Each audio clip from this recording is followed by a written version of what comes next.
साक्षी news network और आप सभी का स्वागत है। राष्ट्रीय जनतांत्रिक गठबंधन यानी एनडीए को अटल जी की विरासत करार देते हुए प्रधानमंत्री नरेंद्र मोदी ने जिस तरह एनडीए की बैठक में इस गठबंधन को बनाने और इसके विस्तार में अटल बिहारी वाजपेयी, लालकृष्ण आडवाणी, जॉर्ज फर्नांडीज, रामविलास पासवान, प्रकाश सिंह बादल, बाला साहेब ठाकरे और चौधरी अजीत सिंह आदि के योगदान को याद किया और जिस तरह उन्होंने अपने सभी गठबंधन सहयोगियों को महत्व दिया, वह दर्शा रहा है कि बीजेपी बड़े भाई की भूमिका को साइड में रखकर चुनावी बेला में सहयोगियों को भी पूरी तरह साथ लेकर आगे बढ़ेगी। दरअसल जिस तरह कांग्रेस और अन्य विपक्षी दलों ने 26 दलों का मोर्चा खड़ा कर दिया है, उससे बीजेपी पर दबाव बढ़ गया है कि वह अपने सहयोगियों को एकजुट रखे और अपने गठबंधन का भी विस्तार करे। दरअसल मोदी 2004 में अटल जी वाली गलती नहीं करना चाहते। उस समय बीजेपी का चुनाव अभियान जो लोग देख रहे थे, उन्होंने एनडीए के सहयोगियों को उतना महत्व नहीं दिया था, जबकि उसी समय यूपीए का गठन हुआ जिसमें गठबंधन साथियों को काफ़ी महत्व दिया जा रहा था। इसका असर यह हुआ कि यूपीए ने 2004 में एनडीए को सत्ता से बाहर कर दिया था। लेकिन मोदी गलतियों से सबक लेने वाले नेता हैं। वह कहते भी हैं कि मुझसे गलती हो सकती है लेकिन मेरी नीयत गलत नहीं है। एनडीए की बैठक में इस बात की झलक दिखी हुई। इस बैठक में पारित प्रस्ताव की बात करें तो आपको बता दें कि भारतीय जनता पार्टी के नेतृत्व वाले राष्ट्रीय जनतांत्रिक गठबंधन ने जोर देकर कहा है कि वह प्रधानमंत्री नरेंद्र मोदी के नेतृत्व में 2024 का लोकसभा चुनाव लड़ेगा और लगातार तीसरी बार प्रचंड बहुमत के साथ सत्ता में वापसी करेगा। एनडीए के घटकों ने देश के विकास की सराहना की और बैठक में एक प्रस्ताव पारित कर मोदी के नेतृत्व में अपना विश्वास व्यक्त किया। सत्तारूढ़ गठबंधन द्वारा पारित प्रस्ताव में कहा गया है कि एनडीए की बैठक में 39 दलों ने हिस्सा लिया और दावा किया कि विपक्ष के सामने पहचान और प्रासंगिकता का संकट है। प्रस्ताव में कहा गया है, आज विपक्ष भ्रमित और भटका हुआ है। इसमें कहा गया है कि दुनिया के सबसे लोकप्रिय नेता के रूप में मोदी पर करोड़ों भारतीयों का अटूट भरोसा है। एनडीए ने कहा है कि मोदी के नेतृत्व में 2014 के लोकसभा चुनाव में गठबंधन को लोगों से जो आशीर्वाद मिला, वह 2019 के चुनाव में कई गुना बढ़ गया।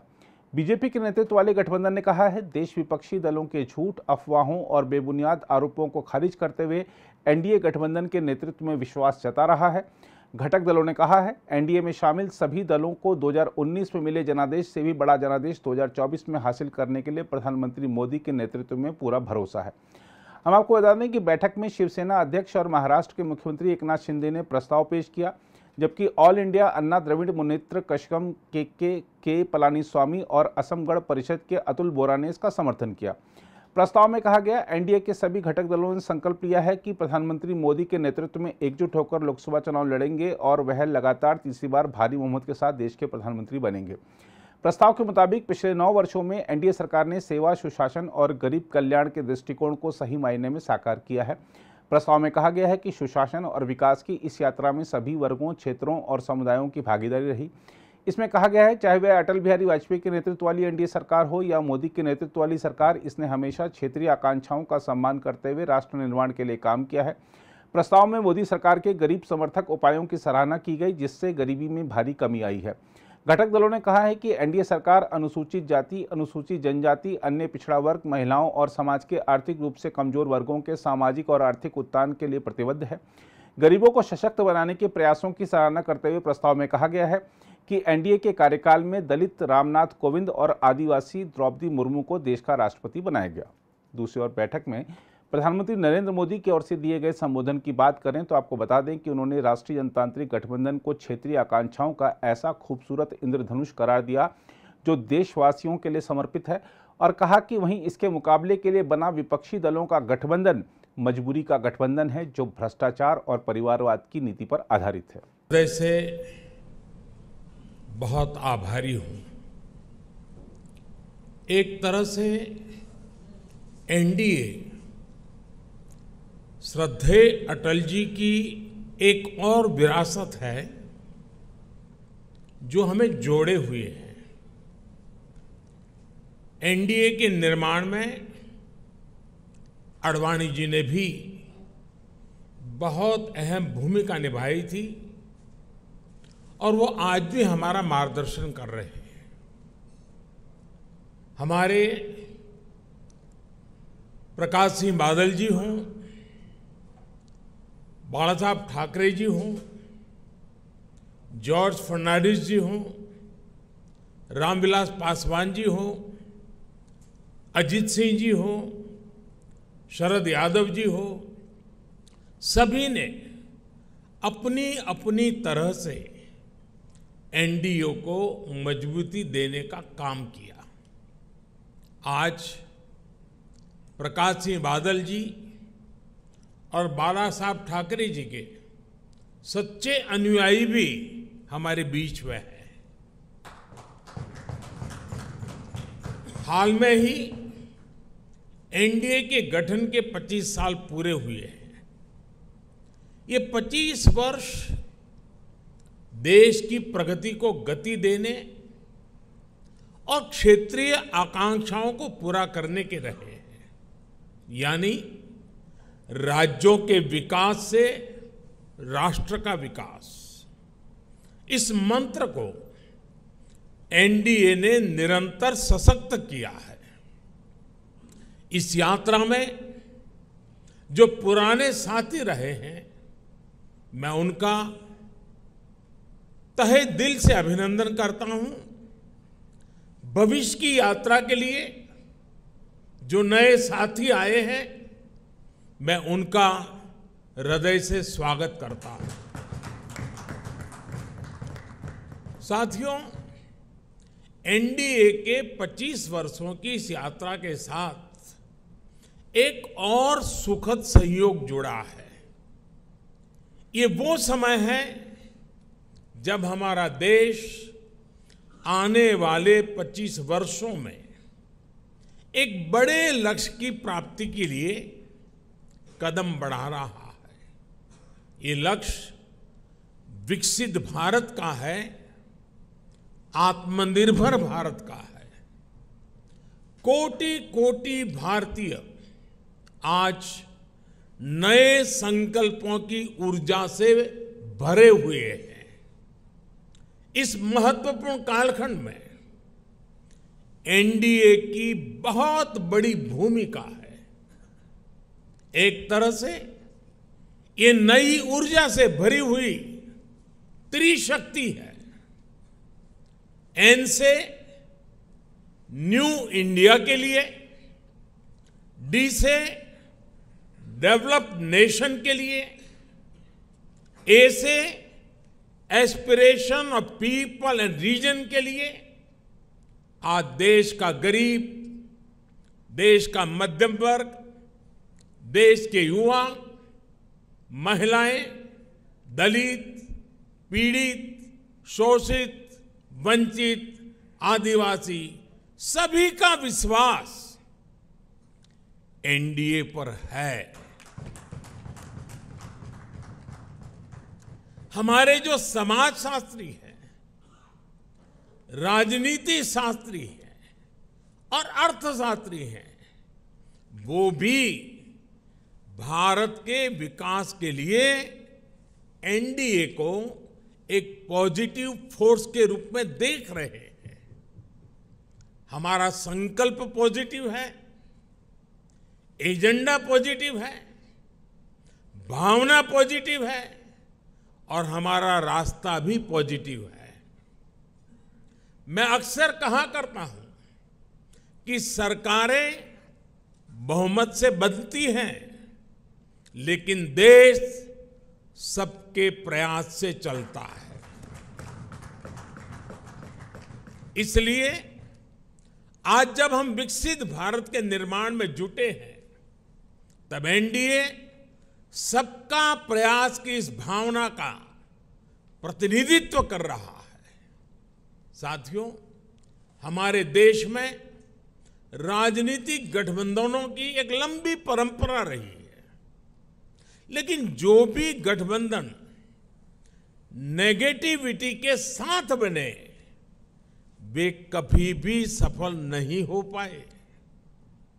कांग्रेस ने 90 के दशक में देश में अस्थिरता लाने के लिए गठबंधनों का इस्तेमाल किया। कांग्रेस ने सरकारें बनाई, सरकारें बिगाड़ी। इसी दौर में 1998 में एनडीए का गठन हुआ था, लेकिन एनडीए क्यों बना? क्या तब सिर्फ सरकार बनाना या सत्ता हासिल करना ही एनडीए का लक्ष्य था? आप भी जानते हैं ऐसा नहीं था। एनडीए किसी के विरोध में नहीं बना था। एनडीए किसी को सत्ता से हटाने के लिए नहीं बना था, बल्कि एनडीए का गठन देश में स्थिरता लाने के लिए हुआ था। और जब देश में स्थिर सरकार होती है तो देश वो फैसले करता है जो कालजयी होते हैं, देश की दिशा बदलने वाले होते हैं। ये हमने अटल जी के कार्यकाल के दौरान भी देखा और ये पिछले 9 वर्षों में भी हम बार बार देख रहे हैं। भारत में स्थिर और मजबूत सरकार होने से आज पूरे विश्व का भारत पर भरोसा बढ़ा है। साथियों, एनडीए की एक और विशेषता रही है। जब हम विपक्ष में थे तब भी हमने हमेशा सकारात्मक राजनीति की। हमने कभी नकारात्मक राजनीति का रास्ता नहीं चुना। हमने लोकतंत्र को मजबूत करने के लिए अपना हर दायित्व निभाया।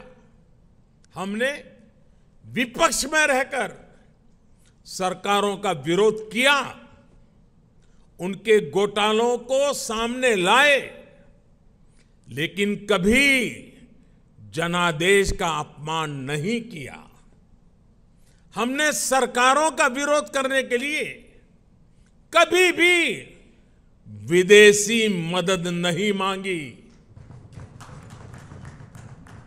हम विपक्ष में रहे, लेकिन हमने देश के विकास में न रोड़े अटकाए और ना ही रुकावट बने।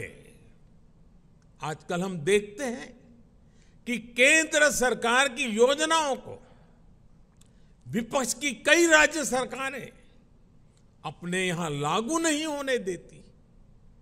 अगर ये योजनाएं लागू होती भी हैं तो उन्हें रफ्तार नहीं पकड़ने दी जाती। ये लोग सोचते हैं कि अगर उनके राज्यों में गरीबों को केंद्र की योजना का लाभ मिल गया तो कैसे काम चलेगा, उनकी राजनीति कैसे चलेगी। मुझे याद है, गरीबों के घर के लिए, हर घर जल के लिए, आयुष्मान भारत योजना के लिए कितनी ही बार विपक्ष के मुख्यमंत्रियों को मुझे चिट्ठियां लिखनी पड़ती है, लेकिन ये लोग गरीब के कल्याण को भी राजनीतिक नफा नुकसान से ही तोलते रहे हैं। साथियों, जब गठबंधन सत्ता की मजबूरी का हो, जब गठबंधन भ्रष्टाचार की नीयत से हो, जब गठबंधन परिवारवाद की नीति पर आधारित हो, जब गठबंधन जातिवाद और क्षेत्रवाद को ध्यान में रखकर किया गया हो, तो वो गठबंधन देश का बहुत नुकसान करता है। 2014 से पहले की गठबंधन सरकार का उदाहरण हमारे सामने है। तमाम उठापटक के बीच वो गठबंधन सरकार किसी तरह अपने 10 साल खींच पाई, लेकिन देश को क्या मिला? प्राइम मिनिस्टर के ऊपर भी एक आला कमान, पॉलिसी पैरालिसिस, निर्णय लेने में अक्षमता, भांति भांति के पावर सेंटर्स, अव्यवस्था और अविश्वास, खींचतान और करप्शन, लाखों करोड़ों के घोटाले। आपको याद होगा जब भी पिछली सरकार के कुशासन पर सवाल उठते थे तो गठबंधन की मजबूरियां गिनाई जाती थी। बहाना एक ही, गठबंधन के कारण। क्रेडिट लेने के लिए तो हर कोई आगे आता था, लेकिन जैसे ही कुछ गड़बड़ होती थी तुरंत अपने सहयोगियों पर दोष मढ़ दिया जाता था। हम सौभाग्यशाली हैं कि एनडीए की स्थिति इससे बिल्कुल विपरीत है, अलग है। हमारे लिए गठबंधन मजबूरी का नहीं बल्कि मजबूती का माध्यम है। एनडीए कोएलिशन कंपल्सन्स का नहीं बल्कि कोएलिशन कॉन्ट्रिब्यूशंस का प्रतीक है। क्रेडिट भी सबका है, दायित्व भी सबका है। एनडीए में कोई भी राजनीतिक दल बड़ा और कोई भी राजनीतिक दल छोटा नहीं है। हम सभी एक लक्ष्य के लिए आगे बढ़ रहे हैं। आपने देखा है 2014 हो या फिर 2019, भाजपा को बहुमत से अधिक सीटें मिली, लेकिन सरकार एनडीए की ही रही, एनडीए की भागीदारी बनी रही। साथियों, एनडीए के गठन से लेकर ही हमारा संकल्प समाज के अंतिम व्यक्ति तक पहुंचने का रहा है। जो वंचित है, जो शोषित है, उसको सशक्त करना हमारी प्राथमिकता है। आज देश की जनता देख रही है कि एनडीए में कौन कौन से दल हैं। एनडीए में जितने भी दल हैं वे समाज के ऐसे वर्गों के बीच काम करते हैं जो वंचित रहे हैं, शोषित रहे हैं। हमारे समूह में गांव, किसान, दलित, पिछड़े, आदिवासियों के बीच काम करने वाले ये सारे नेता यहां हैं। एनडीए में जो दल हैं वो ऐसे क्षेत्रों में काम करते हैं जिनकी पहले दिल्ली में सुनवाई तक नहीं होती थी। एनडीए एक प्रकार से क्षेत्रीय आकांक्षाओं का बहुत ही खूबसूरत इंद्रधनुष है। एनडीए देश के लिए, देश के लोगों के लिए समर्पित है।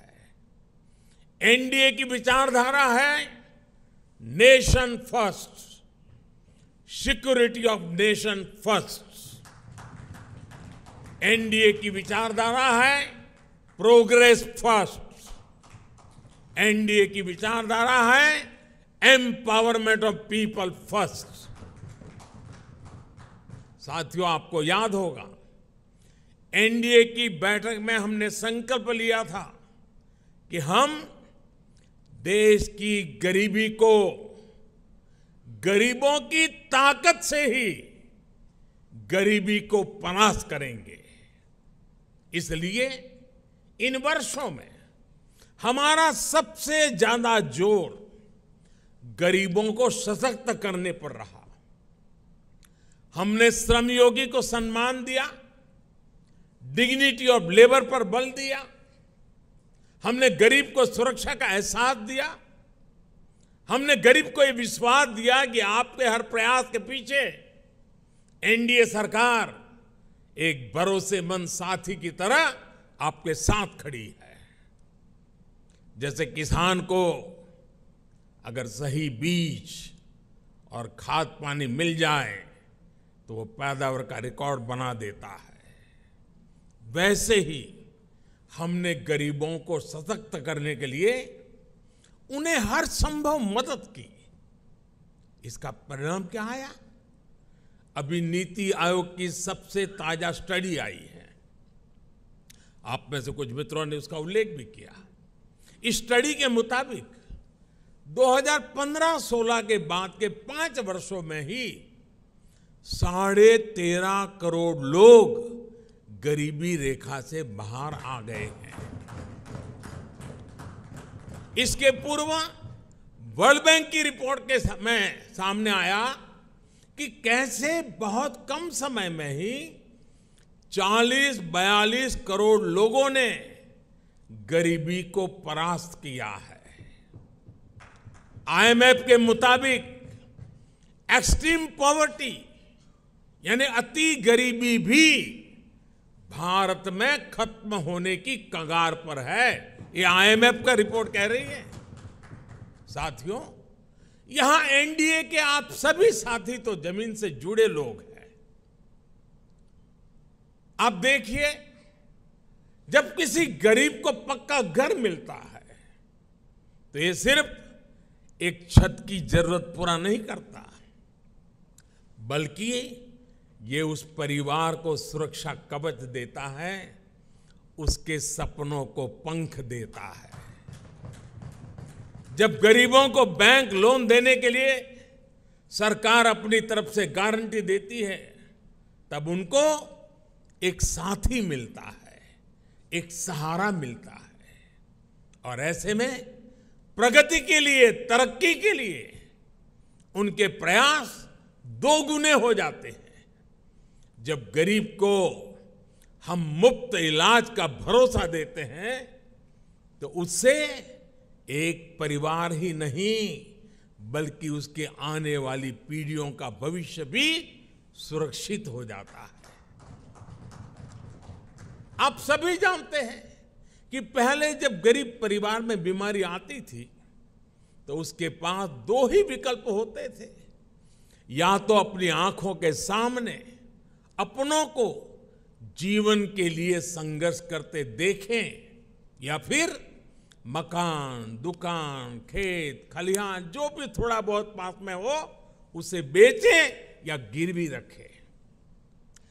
पीढ़ी दर पीढ़ी गरीब को गरीब रखने के इस कुचक्र को भी एनडीए सरकार की अनेक योजनाओं ने तोड़ दिया है। गांधी जी से लेकर बाबा साहब आंबेडकर और लोहिया जी तक सभी ने जिस सोशल जस्टिस की, सामाजिक न्याय की अवधारणा की थी, और मैं समझता हूं हम जो कर रहे हैं वो यही सच्चा सोशल जस्टिस है, सामाजिक न्याय है। एनडीए सरकार ने वोट बैंक की राजनीति को विकासवाद की राजनीति में बदला है। ये एनडीए शासन ही है जिसमें छोटे किसानों, रेहड़ी पटरी, फुटपाथ वालों को पहली बार मदद मिल रही है। हमारे विश्वकर्मा साथियों को भी पहली बार ये विश्वास मिला है कि उनके लिए भी कोई सरकारी योजना बन सकती है। साथियों, गरीबी से भारत की इस लड़ाई का एक और पक्ष है। आप सब ये भी जानते हैं कि पहले हमारी माताओं बहनों के नाम पर प्रॉपर्टी खरीदने का चलन कम ही था। वे एक प्रकार से घर के, समाज के आर्थिक फैसलों से कटी हुई थी। देश की आधी आबादी और परिवार को चलाने वाली ताकत का जब ये हाल हो तो गरीबी से पार पाना आसान कैसे हो सकता था। अब जब बहनों के नाम बैंक अकाउंट खुले, उनके नाम पर घरों की रजिस्ट्री हुई, उनके नाम पर ऋण मिलने लगे, तो एक नया सामर्थ्य समाज में पैदा हुआ। मुद्रा योजना की सबसे बड़ी लाभार्थी हमारी बहनें हैं। स्टार्टअप इंडिया की सबसे बड़ी लाभार्थी हमारी बेटियां हैं। जो देश में 9 करोड़ स्वयं सहायता समूह बने हैं, उनकी सबसे बड़ी लाभार्थी गांव में रहने वाली दलित, पिछड़े, आदिवासी समाज की बहनें हैं। मैं पिछले दिनों मध्य प्रदेश गया था, एक आदिवासी गांव में गया था। वहां ये स्वयं सहायता समूह की आदिवासी बहनों से मिलना हुआ। जितने समूह थे उन्होंने कहा अब तो हमारी पहचान है, हम लखपति दीदी हैं, हमारा कारोबार इतना है कि आज हम लखपति बन गए हैं। ये बहुत बड़ा परिवर्तन है साथियों। एनडीए सरकार ने महिलाओं के कल्याण को, उनकी तकलीफ कम करने को सर्वोच्च प्राथमिकता दी है। जब घर में टॉयलेट बना तो बहनों को सम्मान और सुरक्षा दोनों मिला। जब नल से जल आया, गैस का सिलेंडर आया तो उनकी परेशानी कम हुई, उनके समय की बचत हुई। इस समय को वो अपने परिवार की आय बढ़ाने में उपयोग कर रही है। ये सिर्फ गरीबी से बाहर निकलने का प्रयास नहीं है, बल्कि वुमेन लेड डेवलपमेंट का रास्ता है जिसे एनडीए सशक्त कर रहा है। आज डिफेंस से लेकर माइनिंग तक हर सेक्टर को बेटियों के लिए खोल दिया गया है। देश को पहली आदिवासी महिला राष्ट्रपति देने का सौभाग्य एनडीए को मिला है। साथियों, 9 साल में हमने केवल एक लक्ष्य के साथ काम किया है कि हम देशवासियों का, खासकर गरीब और वंचित का जीवन बेहतर बना सके। मैं चाहूंगा कि जो लोग एकेडमिक्स से जुड़े हैं, गवर्नेंस स्टडीज से जुड़े हैं, वो इस दिशा में रिसर्च करें। किसी भी सरकार का फ्यूचर विजन क्या है, स्केल ऑफ वर्किंग क्या है, स्पीड ऑफ वर्किंग क्या है, उसकी वर्क स्पिरिट क्या है, इसका मूल्यांकन किया जाए। इन सभी पैरामीटर्स पर एनडीए सरकार का काम न केवल असाधारण साबित होगा, बल्कि एक मॉडल के तौर पर उभरेगा। हम केवल आज की जरूरतों के लिए काम नहीं कर रहे हैं, हम आने वाली पीढ़ियों के भविष्य को भी सुरक्षित बना रहे हैं। मैं आपको एक उदाहरण देता हूं। हमारे लिए बहुत आसान था कि आजादी के 75 साल पूरे होने पर हम भी कोई स्मारक बना देते, दिल्ली में कोई ऐसी इमारत अपने नाम पर खड़ी कर देते थे या कोई मूर्ति लगवा देते। लेकिन हम देश के कोने कोने में 1 लाख अमृत सरोवर बना रहे हैं। हमारा स्केल, हमारा स्पीड, हमारी स्पिरिट और इसकी वजह से हमारे काम का स्कोप ये अभूतपूर्व है। हम विकास भी कर रहे हैं और विरासत को भी सहेज रहे हैं। हम मेक इन इंडिया पर भी बल दे रहे हैं और पर्यावरण की रक्षा भी कर रहे हैं। साथियों, हमारी नीयत साफ है, नीति स्पष्ट है और निर्णय ठोस है। एनडीए सरकार ने बीते 9 वर्षों में भ्रष्टाचार के हर रास्ते को बंद करने के लिए हर संभव प्रयास किए हैं। पहले सत्ता के गलियारों में जो बिचौलिए घूमते थे, हमने उनको बाहर कर दिया है। हमने टेक्नोलॉजी की मदद से लीकेज की हर संभावनाओं को दूर किया है। जनधन, आधार, मोबाइल, इसकी त्रिशक्ति से हमने करोड़ों फर्जी लाभार्थियों को गरीबों का हक छीनने से रोका है। आप सोचिए, देश में करीब करीब 10 करोड़ ऐसे फर्जी लाभार्थी थे जिनका जन्म ही नहीं हुआ था और जिन्हें सरकारी मदद जा रही थी। ये पैसे मेरे किसी गरीब भाई बहन के थे, किसी आदिवासी के थे, किसी पिछड़े और दलित साथी के थे। ये एनडीए सरकार है जिसने गरीब से हो रही इस लूट को बंद किया है। इन 9 वर्षों में 30 लाख करोड़ रुपए, यह आंकड़ा छोटा नहीं है, 30 लाख करोड़ रुपए डायरेक्ट बेनिफिट ट्रांसफर डीबीटी के जरिए सीधे लाभार्थियों के बैंक खातों में पहुंचे हैं। ऐसा करके हमने गरीबों का कम से कम 3 लाख करोड़ रुपया गलत हाथों में जाने से बचाया है। साथियों, लोकतंत्र में राजनीति अलग अलग विजन को देश के सामने रखने का एक माध्यम होती है, लेकिन हर विजन का, हर विचारधारा का मकसद एक ही होता है, गुड गवर्नेंस और देशवासियों की सेवा। पॉलिटिक्स में प्रतिस्पर्धा हो सकती है, लेकिन शत्रुता नहीं होती। आखिरकार हम एक ही देश के लोग हैं, एक ही समाज का हिस्सा है। लेकिन दुर्भाग्य से आज विपक्ष ने अपनी एक ही पहचान बना ली है, हमें गाली देना, हमें नीचा दिखाना।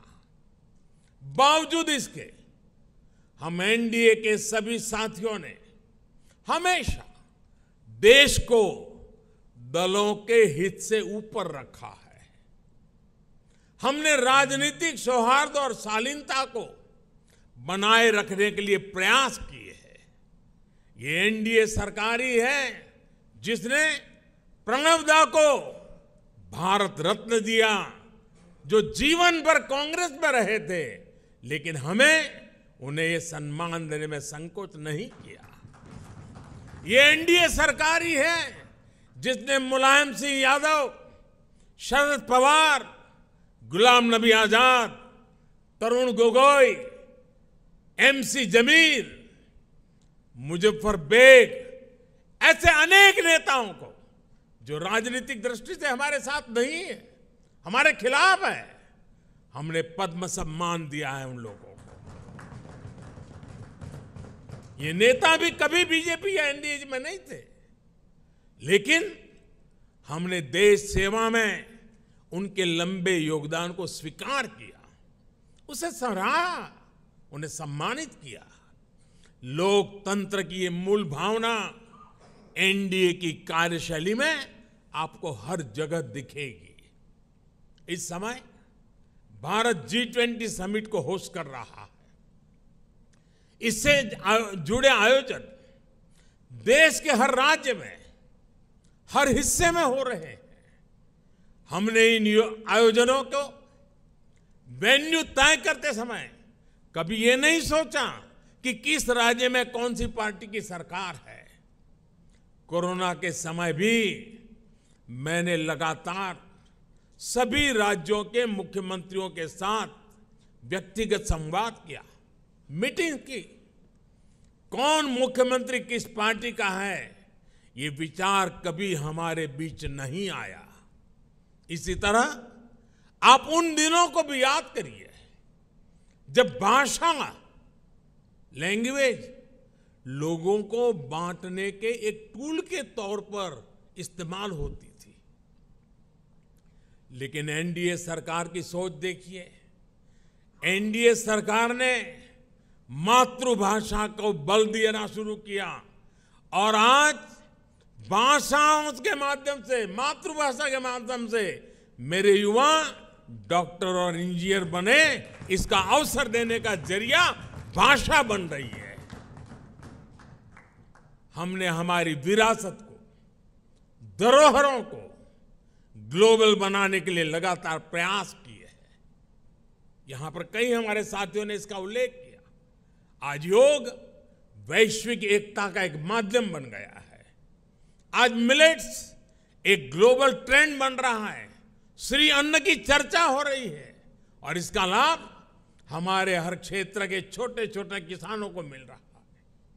हम देश के लोगों को जोड़ते हैं, वो देश के लोगों को तोड़ते हैं। साथियों, विपक्ष के लोग जिस गलती को बार बार दोहरा रहे हैं वो है देश के सामान्य मानवीय की समझदारी को वे लोग अंडर एस्टिमेट करते हैं, लेकिन देश की जनता सब कुछ खुली आंखों से देख भी रही है और समझ भी रही है। जनता देख रही है कि ये पार्टियों क्यों इकट्ठा हो रही है। जनता ये भी जान रही है कि वो कौन सा ग्लू है, गोंद है, जो इन लोगों को, इन पार्टियों को जोड़ रहा है। किस तरह छोटे छोटे स्वार्थ के लिए मूल्यों और सिद्धांतों से समझौता किया जा रहा है।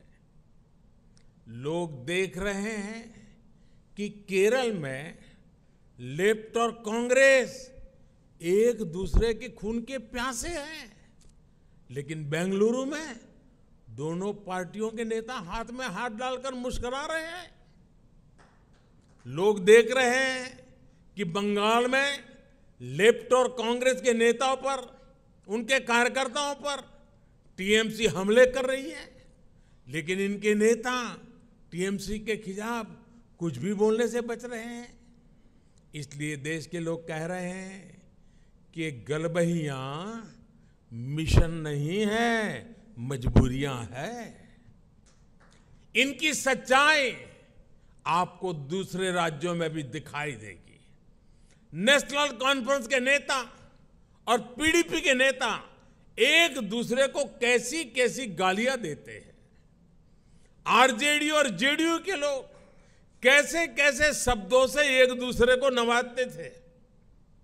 देश की जनता ने यह सब करीब से देखा है और देख रही है। इसलिए इनकी नुरा कुश्ती हो या मजबूरी की दोस्ती, इसकी हकीकत 140 करोड़ देशवासियों के सामने आ चुकी है। साथियों, अपने राजनीतिक स्वार्थ के लिए ये लोग पास पास तो आ सकते हैं, लेकिन साथ नहीं आ सकते। इन्हें अपने कार्यकर्ताओं की भी परवाह नहीं है। ये अपने कार्यकर्ताओं से उम्मीद करते हैं कि जीवन भर जिसका विरोध किया उसका अचानक सत्कार करने लगे। अब ऐसे में इन दलों का कार्यकर्ता खुद भ्रमित है कि करे तो क्या करे। मैं तो आज ये भी कहूंगा कि जो लोग आज मोदी को कोसने के लिए इतना समय लगा रहे हैं, अच्छा होता वो देश के लिए सोचने में, गरीब के लिए सोचने में अपना समय लगाते। हम उनके लिए सिर्फ प्रार्थना ही कर सकते हैं। साथियों, 24 का चुनाव बहुत दूर नहीं है। देश के लोग मन बना चुके हैं कि तीसरी बार फिर एनडीए को ही अवसर देना है।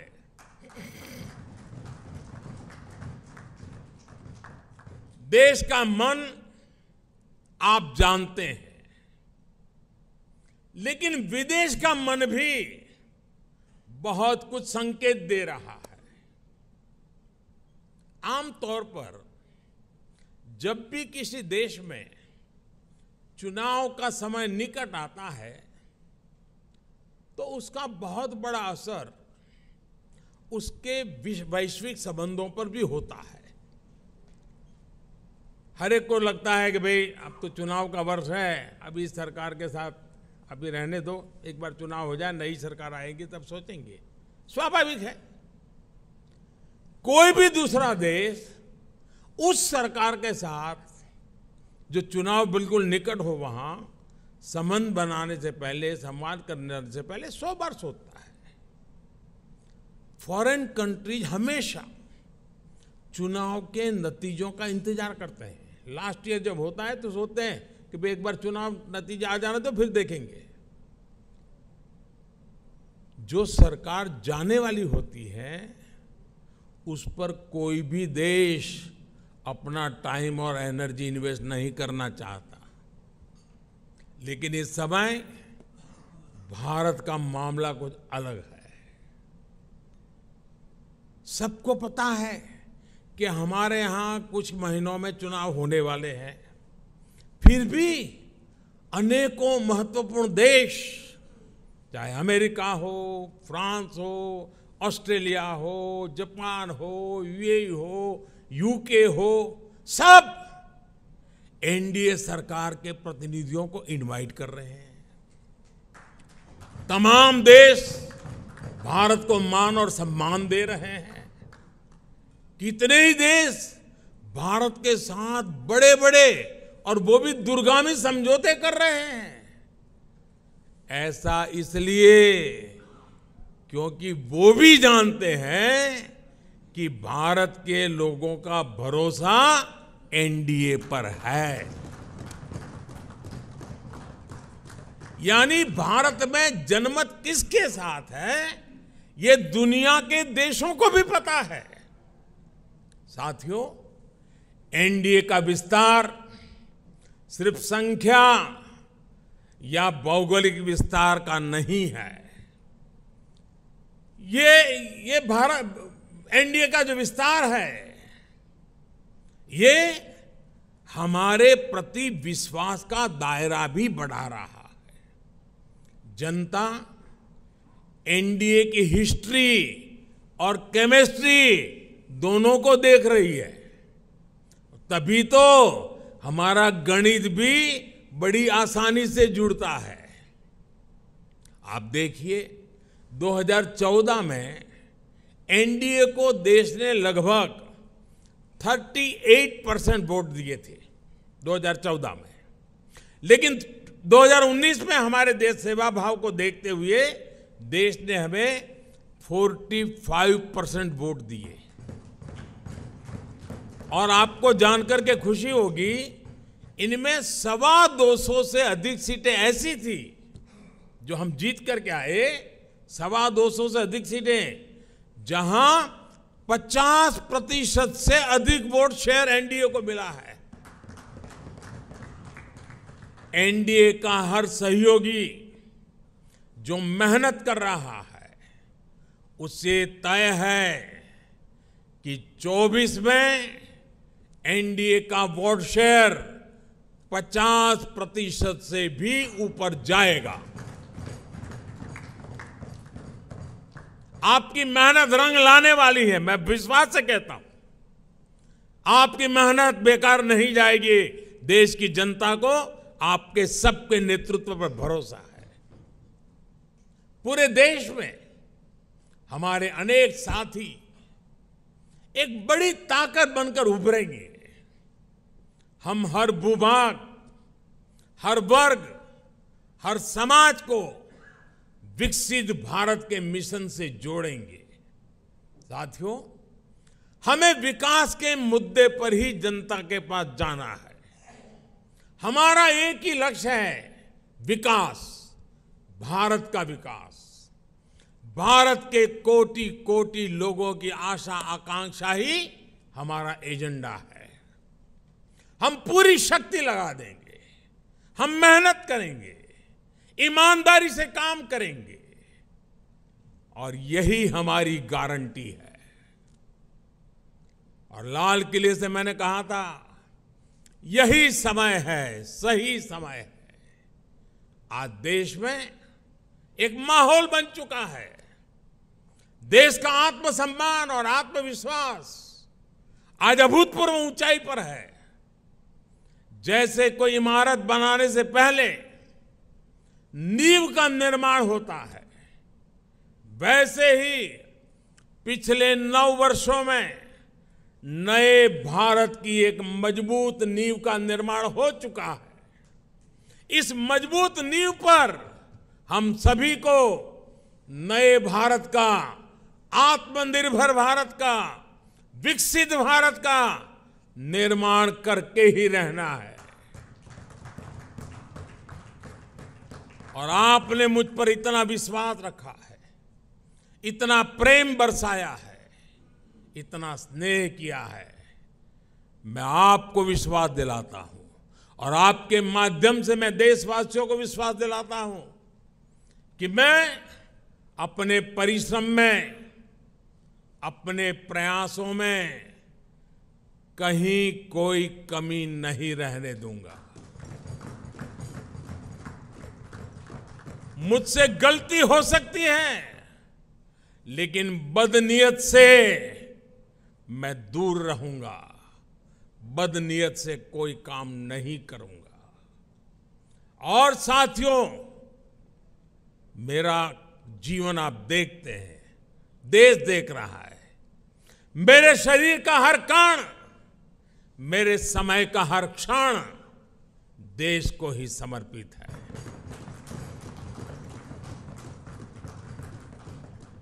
आपका ये विश्वास, आपके ये आशीर्वाद, ये मेरी ऊर्जा है। और साथियों, आप सब कह रहे थे कि 2014 में देश की इकोनॉमी 10वें नंबर पर थी, आज 5वें नंबर पहुंची है। और मैं आपको विश्वास दिलाता हूं, एनडीए के तीसरे टर्म में इस देश की इकोनॉमी दुनिया में तीसरे नंबर पर होके रहेगी। हर सपने संकल्प है, और हर संकल्प सिद्धि के लिए हम जी जान से जुटे हुए लोग हैं, समर्पित भाव से जुटे हुए लोग हैं। और आज जिस उमंग और उत्साह से आपको एक एक की बात जो मैंने सुनी, मेरे लिए भी बड़े प्रेरक थी, उत्साहवर्धक थी। आपका विश्वास, विजय का विश्वास, जन सामान्य की सोच को बखूबी व्यक्त करने का आपका तरीका वाकई प्रभावित करने वाला था। मैं मानता हूं कि 25 साल की यात्रा की आज की ये महत्वपूर्ण बैठक,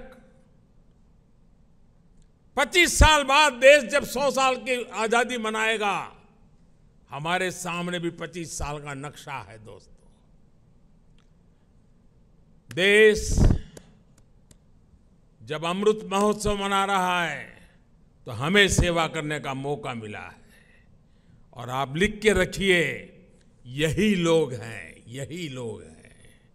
जब देश 100 साल की आजादी का पर्व मनाएगा, आप ही के परिश्रम से, आप ही के पुरुषार्थ से, आप ही के नेतृत्व से ये संभव होने वाला है। ये मैं साफ देख रहा हूं। दोस्तों, इस विश्वास के साथ मैं फिर एक बार आप सभी का इस बैठक में आने के लिए, एनडीए को सशक्त करने के लिए मैं हृदय से बहुत आभार व्यक्त करता हूं। जो सुझाव आए हैं, उन सुझाव को नड्डा जी और उनकी टीम जरूर उसको पूरा करेगी। साथियों, पिछले 9 साल में मेरी व्यस्तता के कारण शायद कभी आप में से किसी ने संपर्क करने का प्रयास किया हो और मैं न कर पाया हूं। हो सकता है इस 9 साल में मेरे प्रवास के दरमियान शायद एसपीजी सिक्योरिटी का कारण आपको उचित स्थान न मिला हो सकता है किसी इनविटेशन कार्ड में आपका नाम रह गया हो। 9 साल में ऐसा बहुत कुछ हो सकता है, लेकिन आपने कभी भी शिकायत नहीं की। आपने कभी भी मन में बुरा नहीं माना। गलतियां हुई होगी, कभी कभी तो मेरे ध्यान में भी आई है कि कार्यक्रम के बाद पता चलता, अरे वो तो वहां खड़े थे, उनको तो यहां होना चाहिए था। लेकिन उसके बावजूद भी आपका प्रेम कभी कम नहीं हुआ। साथियों, ये विश्वास मेरी बहुत बड़ी ताकत है, मेरी बहुत बड़ी पूंजी है। और आप ही के भरोसे, आप ही के साथ चलने का मुझे एक बहुत अनुभव भी मिलता है, आनंद भी मिलता है। मैं फिर एक बार आप सभी साथियों का हृदय से आभार व्यक्त करता हूं और मैं विश्वास दिलाता हूं कि हम देश की आशा आकांक्षाओं को पूरा करने में एक टीम बन करके, एकता के साथ, एकजुटता के साथ, आत्मविश्वास के साथ, संकल्प के साथ चल पड़ेंगे, विजयी होके रहेंगे। जनता के आशीर्वाद पूर्व बाहर मिलते रहेंगे। अपने कर्तृत्व के कारण, समर्पण के कारण, ध्येय निष्ठा के कारण, जनता के प्रति हमारे लगाव के कारण ये सब संभव होने वाला है। जनता जनार्दन है, जनार्दन में मेरा विश्वास है, उस विश्वास से परिणाम निश्चित है। हम आपको यह बता दें कि राष्ट्रीय जनतांत्रिक गठबंधन के घटक दलों के नेताओं का बैठक में हिस्सा लेने के लिए पहुंचने पर जोरदार स्वागत किया गया था। एनडीए के नेता जैसे ही कार्यक्रम स्थल पर पहुंचे, ढोल और नगाड़ों की थाप के बीच फूलों के गुलदस्ते और शॉल के साथ उनका स्वागत किया गया। केंद्रीय मंत्री प्रहलाद जोशी, बीजेपी के राष्ट्रीय महासचिव विनोद तावड़े और अन्य नेताओं ने गर्मजोशी से स्वागत किया। बीजेपी अध्यक्ष जेपी नड्डा, शिवसेना नेता और महाराष्ट्र के मुख्यमंत्री एकनाथ शिंदे, तमिलनाडु के पूर्व मुख्यमंत्री और अन्नाद्रमुक नेता ई.के. पलानीस्वामी, नागालैंड के मुख्यमंत्री नेफ्यू रियो और बिहार के पूर्व मुख्यमंत्री और हिंदुस्तानी अवाम मोर्चा के नेता जीतन राम मांझी ने प्रधानमंत्री मोदी का स्वागत किया। कार्यक्रम स्थल पर प्रधानमंत्री ने एनडीए नेताओं का अभिवादन किया और उनसे मुलाकात की। मोदी ने लोजपा रामविलास नेता चिराग पासवान को गले भी लगाया। इससे पहले चिराग पासवान ने प्रधानमंत्री का अभिवादन किया और उनके पैर छुए। राष्ट्रवादी कांग्रेस पार्टी के बागी नेता अजित पवार, शिंदे और पलानीस्वामी एक समूह फोटो सत्र के दौरान प्रधानमंत्री मोदी, गृह मंत्री अमित शाह, नड्डा, रक्षा मंत्री राजनाथ सिंह और केंद्रीय मंत्री नितिन गडकरी के साथ पहली पंक्ति में खड़े थे। वे बैठक में एक ही पंक्ति में बैठे थे। हम आपको बता दें कि मोदी सरकार के दूसरे कार्यकाल के दौरान यह एनडीए की इस स्तर की पहली बैठक थी। अगर आप भी लेना चाहते हैं देश दुनिया की तमाम जानकारी तो आज ही सब्सक्राइब करें हमारे चैनल को। साथ ही नीचे दिए बेल आइकन को जरूर दबाएं ताकि हर अपडेट आप तक पहुंच सके।